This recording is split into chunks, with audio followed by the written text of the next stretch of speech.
আমার জামাইরে এখানে গুলি করে মেরে ফেলতেছে, আমার চাবি দেন, আমি আমার জামাইরে গেট খুলে দিই, ভিতরে এসে আসো। বাইরে গোলাগুলি শব্দ, আমি মানে 3টা বুলেটের শব্দ আমি শুনছি, ঠাস ঠাস করে 2টা বুলেটের শব্দ। ভাই আমার অপরাধটা কি, হাত ধরে করতেছে, আমি এখান থেকে দেখতেছি, আমি লাফাইয়া ওখানে গেছি, আমাকে ক্ষমা করে দেন ভাই, আমার অপরাধটা কি। গতকাল রাতে দারোয়ান আমাকে 10:30টায় এসে দরজা নক করে, পরে আমি আসার পরে দারোয়ান আমাকে বলতেছে, ভাবি ভাইকে বলবেন যেন 11টার মধ্যে বাসায় চলে আসে। আর আমি বলছি কেন, কি হয়েছে? কয়টা বাড়িওয়ালার আদেশ। আমি বলছি বাড়িওয়ালার আদেশ, আমরা তো ব্যবসায়ী, আমাদের দোকান বন্ধ করতে 11টা বা 11:10 বাজে। পরে বলতেছে না, এটা বাড়িওয়ালার আদেশ। কেন, আপনি কি কিছু জানেন না? আমি বলছি কি? চারিদিকের পরিস্থিতি খুবই খারাপ। আমি কি হয়েছে? চারিদিকে গোলাগুলি মারামারি হতেছে।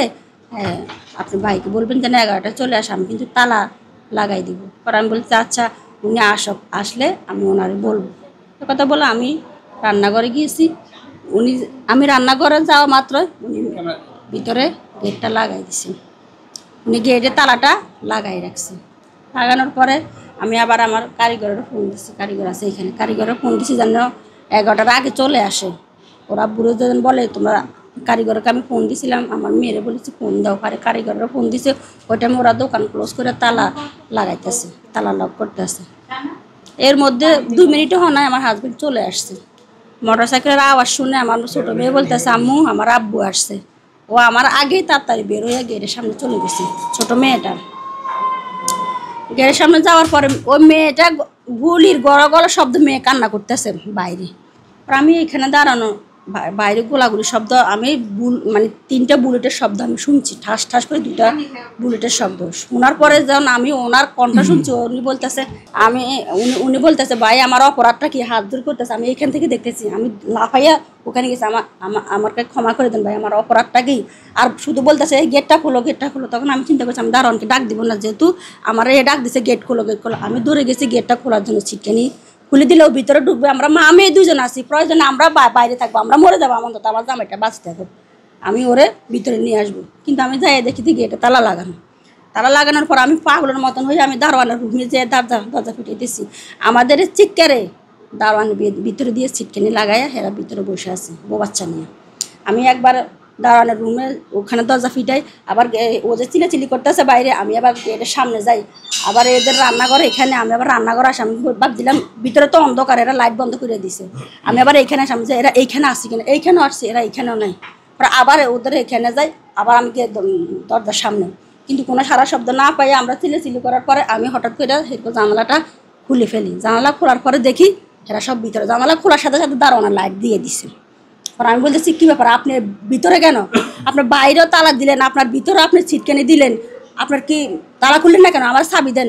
পরে ওর ছেলে গেট খুলছে, গেট খুলে ছেলে বের হয়েছে। আমি ছেলেটারে ধাক্কা দিয়ে আরেকদিকে সরাইয়া আমি দারোয়ানের হাত ধরে ওরে ভিতর থেকে টাইনা বাইর করি। ও আমার বলে কি হয়েছে ভাবি? দারোয়ান আমাকে বলে কি হয়েছে ভাবি? আমি কী হয়েছে মানে আমাদের চিৎকার, আমার 3টা মানুষ গেলে যে চিৎকার করতেছে, আমাদের চিৎকার আশেপাশে সবাই শুনে, আপনি বুঝি পাশে পয়সা আমার চিৎকার শুনতে পাচ্ছেন না? আমার জামাইরে এখানে গুলি করে মেরে ফেলতেছে, আমার চাবি দেন, আমি আমার জামাইরে গেট খুলে দিই, ভিতরে এসে আসো। পরে আমার বলতেছি চাবি আমার কাছে নাই, চাবি বাড়িওয়ালার কাছে 3তলায়। তখন আমি 3তলায় উঠে গেছি কানতে কানতে। 3তলায় উঠে আমি এদের দরজা পিটাইতে অনেকক্ষণ পর্যন্ত আমি যুদ্ধ করছি দরজা নিয়ে। কোনো একটা ব্যক্তি সারা শব্দ নাই, এরা গেট খুলে নাই। পরে পাশের একটা মহিলা ছোট্ট একটু গেট পাক করে, ওনার চেহারা বরাবর, উনি আমার জিজ্ঞেস করে কি হয়েছে।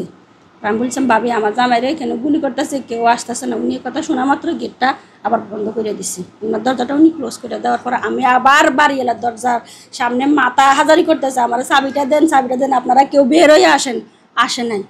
পর আমি আবার নিচে আসছি। নিচে আসার পরে তখন দারোয়ানেরা হাউ কাউ করতেছে, কিন্তু গেট খুলতেছে না। সবাই এখানে হাউ কাউ করতেছে আর গেট খুলতেছে না, ওই যে গুলির শব্দে। আমার জামাই 4টা গুলি খাওয়ার পর, কোপ 2টা খাওয়ার পর ও গেটের সামনে এসে আমার বলে তুমি গেটটা খোলো না, আমি ভিতরে ঢুকি। পর আমি বলতেছি এরা আমার চাবি দেয় না, তুমি ওইদিকে দৌড়াইয়া কারো বাসার ভিতরে যাইয়া ঢুকো। পরে কথা বলার পরে উনি তো অজ্ঞান হয়ে পড়ে গেছে। আমি আবার কি করছি, আমি আবার 3তলায় গেছি, ও যে অজ্ঞান হয়ে পড়ে শুয়ে গেছে লাম্পা হয়ে, ওইটাও আমি দেখছি। আমি বলছি তাও আমি ভিতরে যেন নিয়ে আসতে পারি ওকে। পরে আমি আবার ওরা কিন্তু সন্ত্রাস কিন্তু চলে গেছে, তারপরে এরা গেট খুলে নাই। আমি আবার 3তলায় গেছি, আবার ওদেরকে ডাক দিচ্ছে, ওরা কেউ আসে না। পরে লাস্টে আমি নির্ভয় এখানে সেজতে দিই, আমি পরে রয়েছি। আমি আল্লাহ তুমি আমার জামাইয়ের জীবন ঢুকে দিই, আমার ছোটো ছোটো ছেলে মেয়ে কার মুখের দিকে তাকাবে, আমি এখানে সেজতে পরে রয়েছি। পরে এখান থেকে উঠে দেখি কে জানি গেট খুলছে, আমি বাইরে যাই ওরা খুঁজতেছি। পরে কিছু লোকে বলতেছে ওনারা হাসপাতালে নিয়ে গেছে। প্রচুর রক্ত গেছে। রাত্রে যারা দেখেছে ওর শরীর মানে পুরো গেঞ্জি ভিজে, পুরো গেঞ্জি ভিজে, গেঞ্জিটা আমি নিয়ে এসেছি। আপনারা বিবেচনা করে দেখেন না, উনি আমাকে সতর্ক করার পরে উনি কেন গেটে তালা দিয়েছিল?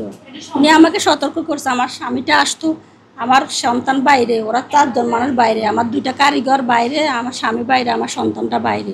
তাহলে ওরা তো বাসায় ঢুকে নেয়, ওরা বাসায় ঢুকতো, তারপর তুমি গেটে তালাটা 11টা হোক 10টা হোক দিয়ে দিতে, আমার কোনো দুঃখ ছিল না।